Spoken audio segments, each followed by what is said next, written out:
Know you've been a good friend, and that's in the thick and thin, and I know it's never gonna end, 'cause you've been a good friend.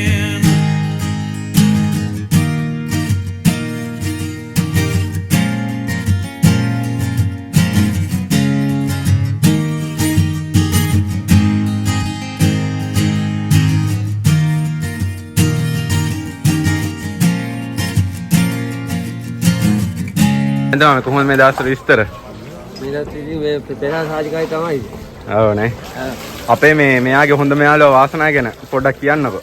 කොහොමද මෙයාගේ යාළුකම? දෙන්නම ඉතින් යාළුකමෙන් ඉතින් එකමුතුකමෙන් ඉන්නවා. දැන් තව ඉතින් දෙන්න නානවා. ඉතින් ඔය ඉතින් දැන් මහනුවර පෙරහැරදී හම්බ වෙනව නේ දෙන්නව. දෙන්න එකතු වෙනවා. ආ. ඒක දෙන්න එකතු වෙනවනේ. ඔව් නේ. ආ.